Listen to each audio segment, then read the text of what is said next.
Hi అండి, welcome to Shilpa Mohan recipes. ఇవాళ ఉసిరికాయతో ఒక మంచి రెసిపీ చేయబోతున్నానండి.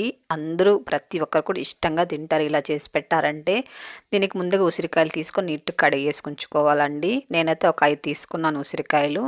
ఇలా కొబ్బరి తురుము ఉంటుంది కదండి, బాగా సన్నగా ఉండే తురుముతో తురుముకోవాలి. మీరు కావాలంటే మిక్సీకి కూడా వేసుకోవచ్చండి. మిక్సీ ఆన్ చేస్తే మిక్సీ పట్టుకున్నారనుకోండి ఇలా తురుములాగా వస్తుంది. లేకపోతే కూడా ఇలా కూడా తురుముకోవచ్చు, కానీ ఇలా సన్నగా ఉండాలండి. ఇప్పుడు దీన్ని పక్కన ఉంచుకుందాము. ఇప్పుడు స్టవ్ వెలిగించుకొని ఒక ప్యాన్ పెట్టుకొని ఇందులో 3 టేబుల్ స్పూన్లు ఆయిల్ వేసుకోవాలి.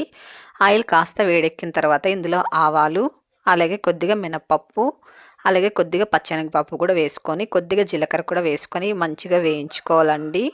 మాడిపోకుండా కాస్త దోరగా వేయించుకోవాలి. ఇలా దోరగా వేయించుకున్న తర్వాత ఇందులో 2 టేబుల్ స్పూన్లు పల్లీలు కూడా వేసుకొని మీడియం ఫ్లేమ్లోనే ఉంచుకొని ఇవి కూడా కాస్త దోరగా వేయించుకోవాలి. కాస్త చిట్టపట్టలాడేంత వరకు వేయించుకోవాలండి. చూడండి, బాగా ఇలా చిట్టపట్టలాడిన తర్వాత ఇందులో 2 టేబుల్ స్పూన్లు నువ్వులు, అలాగే కొద్దిగా కరివేపాకు, కారం తగినన్ని పచ్చిమిరపకాయలు కూడా వేసుకొని బాగా ఫ్రై చేసుకోవాలి.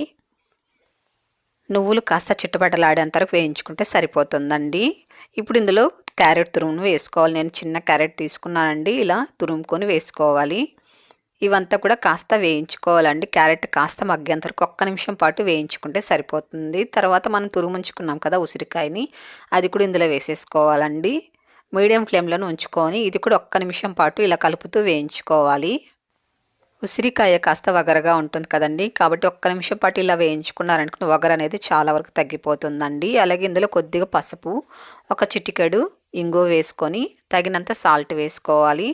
ఇప్పుడు ఇదంతా కూడా బాగా కలుపుకోవాలి. చూడండి, ఇలా కలిపిన తర్వాత ఇప్పుడు ఇందులో మంచి కమ్మదనం రావడానికి మనము ఒక 2 టేబుల్ స్పూన్లు కొబ్బరి తురుము వేసుకోవాలండి. పచ్చి కొబ్బరి తురుము వేసుకోవాలి. ఇదంతా కూడా ఒక 1/2 నిమిషం పాటు ఇలా కలుపుకుంటే సరిపోతుందండి. కొబ్బరి వేసిన తర్వాత ఎక్కువసేపు వేయించకూడదు.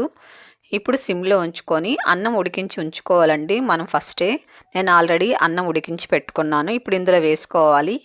ఇప్పుడు ఇందులో కట్ చేసుకున్న కొత్తిమీర కూడా వేసుకొని సిమ్లోనే ఉంచుకొని ఇదంతా బాగా కలిసేలాగా కలుపుకోవాలి. అన్నం పొడి పొడిలాడేటట్టు ఉడికించుకోవాలండి. చూడండి, చక్కగా ఇలా కలుపుకోవాలి. మనకు పులుపు ఎంత కావాలో అంత రైస్ వేసుకొని కలుపుకోవాలండి. ఉసిరికాయ పుల్లగా ఉంటుంది కాబట్టి చూసుకొని రైస్ వేసుకొని కలుపుకోవాలి.